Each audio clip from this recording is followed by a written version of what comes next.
भूर्भुवः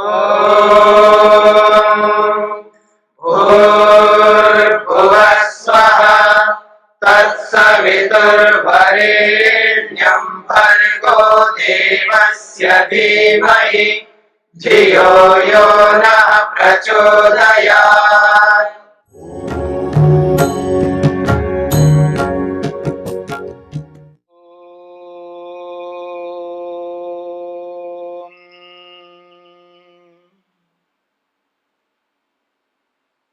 योग दर्शन के तीसरे पाद को लेकर के हम विचार कर रहे हैं। 13वें सूत्र में धर्म परिणाम, लक्षण परिणाम और अवस्था परिणाम, इन तीनों परिणामों को लेकर के विचार चल रहा है। एक बात आई है, संसार भर के समस्त पदार्थों में ये तीनों परिणाम निरंतर चलेंगे। कोई भी वस्तु बिना धर्म परिणाम के, बिना लक्षण परिणाम के, बिना अवस्था परिणाम के नहीं रह सकती। तो अंत में एक बात कही गई थी कल के प्रसंग में, धर्म धर्मी भेदात त्रिविधा परिणामो वेदितव्या। धर्म और धर्मी के भेद से तीन प्रकार के परिणाम निरंतर प्रत्येक वस्तु में होते रहेंगे।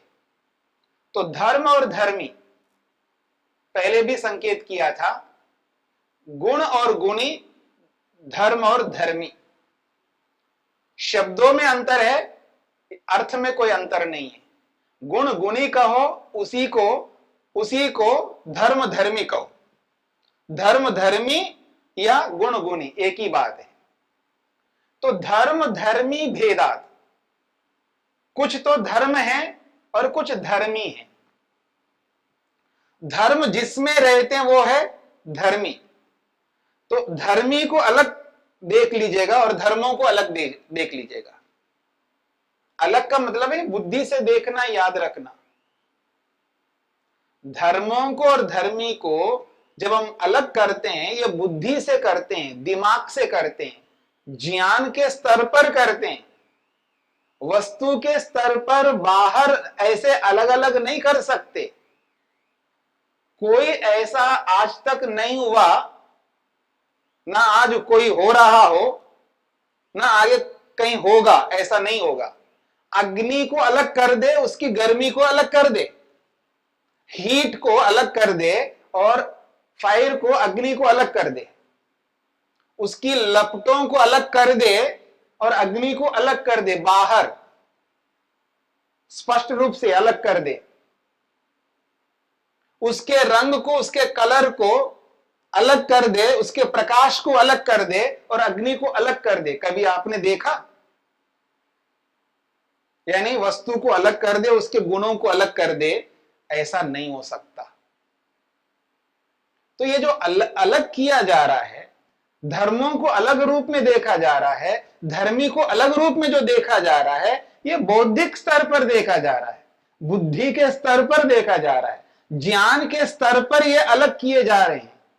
यथार्थ में ऐसा नहीं होता। ये केवल समझने की दृष्टि है, ये केवल व्यवहार करने की दृष्टि है। जो आपने पहले पाद में विकल्प वृत्ति में जो सुना है, उसको एक बार रिकॉल कर लीजिएगा, याद कर लीजिएगा, उस स्मृति को सामने ले आइएगा। वो जो स्मृति अभी किसी के अंदर तो अतीत में हो सकती है, अतीत लक्षण में, अब मैं इसकी भाषा में बोल रहा हूं। विकल्प वृत्ति के बारे में आपने जो सुना है, वो विकल्प वृत्ति के बारे में जो कुछ भी सुना है, किसी के दिमाग में तो अतीत में होगा, अतीत लक्षण में, और किसी किसी में अनागत लक्षण में होगा, और कोई को ऐसा भी हो सकता है कि वो वर्तमान लक्षण में होगा। तो जो विकल्प वृत्ति में जो बातें सुनी आपने, उन्हीं बातों को यहां अगर समझ लेंगे तो आप बहुत सरल हो जाएगा। धर्म और धर्मी अपने आप में बाहर आप अलग करके नहीं देख सकते, केवल बुद्धि में अलग करते। हम ज्ञान पूर्वक हम उनको अलग करके देखते हैं। बौद्धिक स्तर पे वो अलग अलग होते हैं, वास्तव में बाहर तो वो एक ही होता है। वो धर्म भी वही है और धर्मी भी वही है, वो गुण भी वही है और गुणी भी वही है। नहीं आया समझ में? एक काम करते हैं, अग्नि को सामने रखिएगा। जब हवन करते हैं, अग्निहोत्र करते हैं, या गांव में जब चूल्हा जलाते हैं, आग जल रही होती है, जहां कहीं भी अग्नि को आप देखिएगा, तो एक काम करिएगा ना, आप उस अग्नि में से आप लपटों को अलग कर दीजिए, फिर अग्नि को देखिएगा, तो समझ में आएगा आपको। उस अग्नि के प्रकाश को अलग कर दीजिएगा, फिर अग्नि को देखिए, क्योंकि वो गुण है ना उसका, उसकी क्वालिटी है। हीट जो है अग्नि की क्वालिटी है, गर्मी जो है अग्नि का स्वभाव है, उसका धर्म है।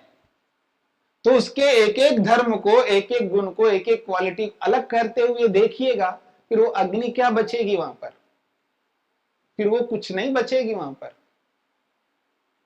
अर्थात जो जिनको हम क्वालिटी के रूप में देख रहे हैं, गुणों के रूप में देख रहे हैं, धर्मों के रूप में देख रहे हैं, वो कोई अलग नहीं है, वही तो अग्नि है, वही तो अग्नि है। फिर ये धर्म क्या है? फिर ये धर्मी क्या है? फिर ये प्रपंच क्यों? प्रपंच का मतलब ये जो विस्तार आप कर रहे हो, ये धर्म होते हैं, ये धर्मी होते हैं। दिमाग को इतना जोर हम दे रहे हैं कि धर्म अलग है, धर्मी अलग है, ये क्यों फिर प्रपंच? ये केवल समझने के लिए, व्यवहार के लिए। जब ऐसा होता ही नहीं है तो फिर ऐसा व्यवहार क्यों करें? आप कह सकते हो। हाँ, बात तो सही है। क्या? जब एक ही चीज है, धर्मी भी वही है, धर्म भी वही है, एक ही है, तो एक ही के रूप में व्यवहार करो। नहीं कर सकते आप, नहीं कर सकते। बच्चा पूछ रहा है, माँ माँ आग किसको कहते हैं, अग्नि किसको कहते हैं? बेटा, आग का मतलब, अग्नि का मतलब होता है जिसमें लपटें होती हैं, जिसमें ऊष्मा होती है, हीट होता है, गर्मी होती है, जिसमें प्रकाश होता है। मतलब जिसमें प्रकाश होता है, जिसमें प्रकाश है वो प्रकाश अलग है, और जिसमें वो प्रकाश है वो अलग है। अलग कर रहे हो ना आप बोल करके? बेटे को, बच्चे को, किसी अननोन पर्सन को आप बता रहे हो कि ये जो अग्नि है, अग्नि उसको कहते हैं जिसमें प्रकाश होता है, जिसमें लालपना होता है, जिसमें लपटे होते हैं। जो भी आप बताते हो, जो भी क्वालिटीज बता रहे हो, वो क्वालिटीज उस वस्तु में बता रहे हो।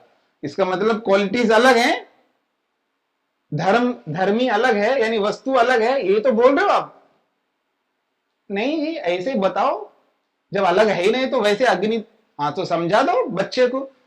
माँ से पूछे बच्चा, माँ अग्नि किसको कहते? बेटा, अग्नि उसको कहते हैं, अग्नि होती है।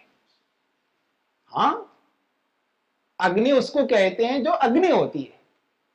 अग्नि अग्नि होती है बेटा। हाथी हाथी होता है। हाँ, ऐसे ही होता है। मकान मकान होता है, आदमी आदमी होता है, पशु पशु होता है। अब समझा दो अननोन पर्सन को, अनजान व्यक्ति को।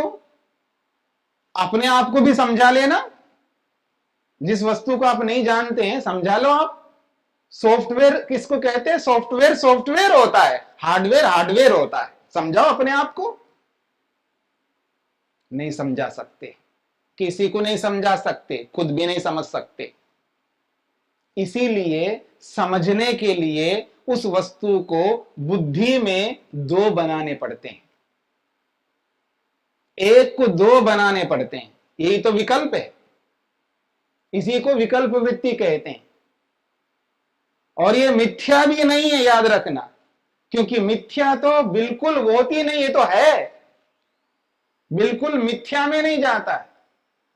ये भी चर्चा आपने पहले पाद में सुन ली, इसलिए मैं ज्यादा विस्तार न करते हुए इतनी बात कहूंगा कि धर्म और धर्मी जो भेद हम करते हैं, ये भेद बौद्धिक भेद है, बुद्धि के स्तर पर भेद है, ज्ञान के स्तर पर भेद है, व्यवहार के स्तर पर भेद है, तात्विक स्तर पर कोई भेद नहीं है। यही बात आगे कहेंगे। इसी के लिए मैंने ये बातें आपके सामने रखी है। वो कहते हैं महर्षि वेदव्यास, परमार्थ तस्तु एक एव परिणामः। परमार्थता कहते हैं यथार्थ रूप में, वास्तविकता तो ये है, जैसे हम लोग भाषा में बोलते हैं ना, बोलचाल में देखो वास्तविकता तो ये है, वास्तव में तो ऐसा है। तो ये जो वास्तव में, वास्तविकता, इन शब्दों का प्रयोग करते हैं, इन्हीं को संस्कृत में कहते हैं परमार्थतः। परमार्थता का मतलब है यथार्थ रूप में, वास्तविकता में। वो कह रहे हैं परमार्थ तस्तु एक एव परिणाम, वास्तव में, वास्तविकता में अगर देखा जाए एक एव परिणाम, एक ही परिणाम होता है। धर्मी स्वरूप मात्रो ही धर्मा, वो कहते हैं धर्मी स्वरूप मात्रो ही धर्म, धर्मी ही धर्म है और धर्म ही धर्मी है। नहीं आया ना समझ में? आ जाएगा, देख लीजिएगा। जब साइंस की बातें होती है ना, जहां कहीं थोड़ा सा डीप में जाकर के साइंस की बातें जब होती है, विज्ञान की बातें जब लोग करते हैं, जो साइंस को, विज्ञान को समझने वाले जब बात करते हैं, देखो जी, मैटर और एनर्जी, मैटर ही एनर्जी है, एनर्जी मैटर है। इसलिए वो कहते हैं मैटर एनर्जी के रूप में कन्वर्ट हो जाती है और एनर्जी मैटर के रूप में कन्वर्ट हो जाती है। आप उसको मैटर कहो, एनर्जी कहो, कोई अंतर नहीं है। ये शब्दों में अंतर हो सकता है, वस्तु में, यथार्थ रूप में अंतर नहीं है। इसलिए वो कहते हैं आज वो मैटर के रूप में, कल को वो एनर्जी के रूप में बदल जाएगा। आज एनर्जी के रूप में, कल को मैटर के रूप में बदल जाएगा। यानी मैटर और एनर्जी अलग अलग नहीं है, एक ही चीज है। इसलिए फॉर्म चेंज हो रहा है, परिवर्तन एक ही परिवर्तन है। साइंस ये मानता है। ठीक यहां पर ये भी तो साइंस है, ये छोटा मोटा साइंस नहीं, ये तो बहुत बड़ा साइंस है। अक्सर एक बात मैं कहा करता हूं, ये जो सांख्य है, सांख्य दर्शन और योग दर्शन, ये दोनों समान शास्त्र है। और ये दोनों समान शास्त्र होकर के पूरे भौतिक संसार को एक्सप्लेन करते हैं। भौतिकी शास्त्र है एक प्रकार से, योग के साथ साथ इसमें भौतिकी शास्त्र भी है, यानी फिजिक्स है, फिजिक्स। हाँ, याद रखना, हमारा जो सांख्य दर्शन है, सांख्य इट मींस फिजिक्स, भौतिकी शास्त्र। जैसे आज का फिजिक्स पूरे यूनिवर्स को समझाता है माइक्रो होकर के, ऐसे ही हमारा सांख्य पूरे फिजिक्स को समझाता है। ये इंडियन फिजिक्स है, याद रखना। आज जो मॉडर्न फिजिक्स को हम पढ़ते हैं, आप लोग पढ़ते हैं, तो ऐसे ही ये भारतीय फिजिक्स है, प्राचीन फिजिक्स है, भौतिकी शास्त्र है। सृष्टि कहां से स्टार्ट हुई है, उसका रॉ मेटीरियल क्या है, वहां से लेकर के आज जो दिखाई दे रहा है यहां तक, इसकी चर्चा सांख्य करता है। और सांख्य के अनुकूल योग है तो योग भी बीच बीच में उसकी चर्चा करता है। तो इस प्रकार से ये दोनों समान शास्त्र है।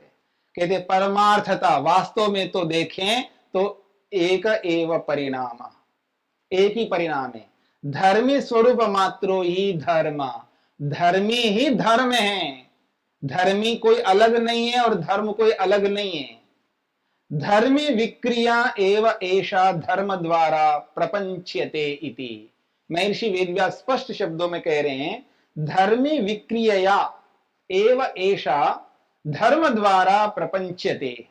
धर्मी का जो परिवर्तन है, यानी वस्तु में जो परिवर्तन हो रहा है, वस्तु के अंदर तात्विक रूप में, परमार्थ रूप में वस्तु में जो बदलाव हो रहा है, उसी वस्तु के बदलाव को धर्मों के द्वारा कल्पित, ज्ञान के स्तर पर कल्पित करके धर्म के द्वारा प्रस्तुत किया जा रहा है। धर्म की कल्पना हमारी अपनी बौद्धिक स्तर पर है। वास्तव में उसको आप धर्मी कहो, वास्तव में उसको धर्म कहो, कोई अंतर आएगा नहीं, वस्तु तो एक ही है। अब उस एक वस्तु को आप धर्मी बोलो, धर्म बोलो, शब्द अलग अलग हो सकते हैं। कोई उसको धर्मी बोले, कोई उसको धर्म बोले, कोई विशेषांतर आने वाला नहीं है, क्योंकि वस्तु तो वस्तु के स्वरूप में अपने आप वैसे ही है। फिर उस एक ही वस्तु में, यानी वस्तु एक ही है तो एक ही के रूप में उस एक ही वस्तु में जो परिवर्तन हो रहा है वो एक ही परिवर्तन हो रहा है। यही बात कहना चाह रहे हैं, धर्मी विक्रिया एव एषा धर्म द्वारा प्रपंचते। धर्मी के विकार से, धर्मी के बदलाव के द्वारा, बदलाव को धर्म के द्वारा प्रस्तुत किया जा रहा है। तत्र धर्मस्य धर्मिणी वर्तमानस्य एव अद्वसु अतीत अनागत वर्तमानेषु भाव अन्यथात्वं भवति न तो द्रव्य अन्यथात्वम। एक बहुत बड़ी बात दूसरी भी कही जा रही है।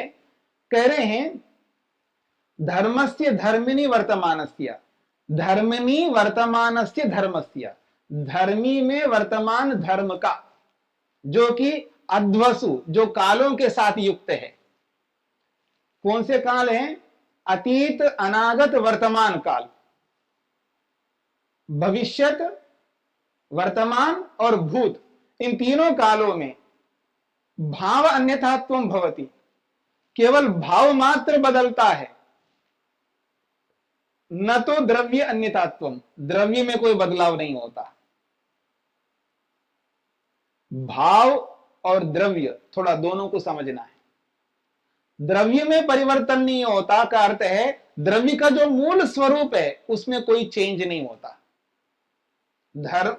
वस्तु का जो मूल स्वरूप है उसमें कोई परिवर्तन नहीं होता, और उस द्रव्य का, उस वस्तु का जो बाह्य स्वरूप है, जो बाहर की जो आकृति के रूप में हमको दिखाई देता है, एक शेप में, एक आकृति के रूप में हमको जो दिखाई देता है उसको कह रहे हैं यहां पर भाव।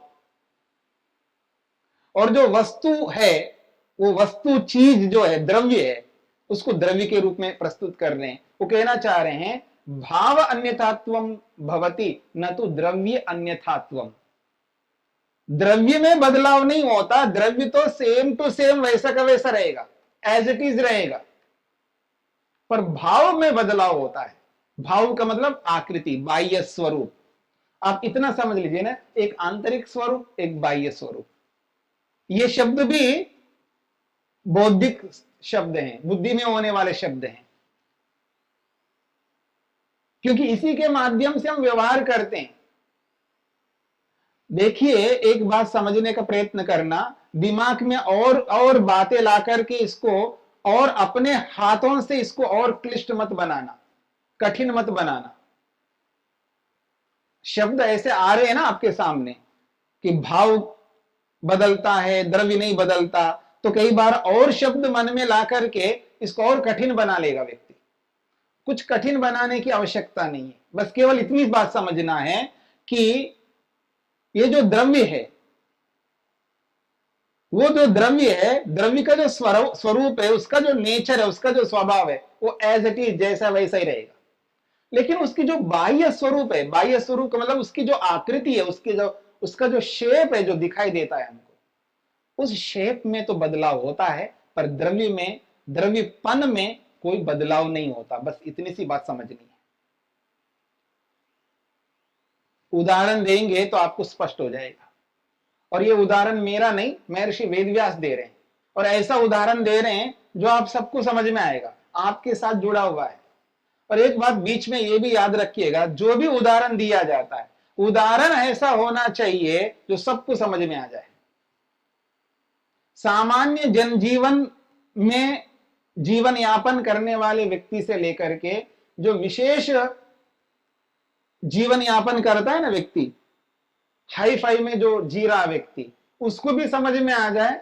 जो बिल्कुल साधारण तौर पर जंगलों में रह करके भी अपना जीवन यापन करता हो, उसको भी समझ में आ जाए, यानी हर मनुष्य को समझ में आ जाए, इसका ही तात्पर्य। उदाहरण ऐसा होता है, ऋषि लोग जब उदाहरण देते हैं तो ऐसे उदाहरण देते हैं, ऐसे उदाहरण देते हैं मनुष्य मात्र को समझ में आएगा। शर्त यह है वो लैंग्वेज समझ में आनी चाहिए हमको। हाँ, अगर मान लीजिए हम हिंदी समझते हैं, या कुछ लोग इंग्लिश समझते हैं, या कुछ लोग संस्कृत समझते हैं, या आप अन्य जो भारतीय भाषाओं को समझने वाले लोग हैं, भारतीय भाषाओं को समझते हैं, जो भारतीय भाषाएं नहीं है, चाइनीज है, चाइना में रहने वाले लोग जो बोलते हैं, जापानी है, फ्रेंच है, ऐसी भाषाओं को कोई कोई कॉलेजों में जाकर के पढ़ करके थोड़ा थोड़ा समझते हैं, उनको तो छोड़ दीजिएगा। जो नहीं समझ सकते हैं, ऐसी बहुत सारी भाषाएं हैं जो अपने देश के नहीं है, उन भाषाओं के उदाहरण अगर आपके सामने रख दिया जाए, वो आप नहीं समझ पाएंगे, और हमारी भाषा में उनके सामने रख दिया जाए तो वो नहीं समझ पाएंगे। तो इसलिए भाषा यदि हमें आती है, तो जिस भाषा को हम समझते हैं उस भाषा में यदि कोई उदाहरण दिया जाए और वो उदाहरण उस भाषा को समझने वाले प्रत्येक व्यक्ति को समझ में आना चाहिए, उसी का नाम उदाहरण है।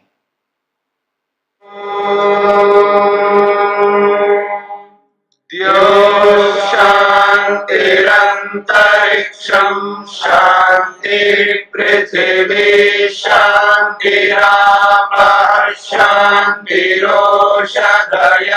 शांतिः वनस्पतयः शांतिर्विश्वे देवाः शांतिर्ब्रह्म शांति सर्वं शांति शांतिरेव शांति क्षमा शांतिरेधि।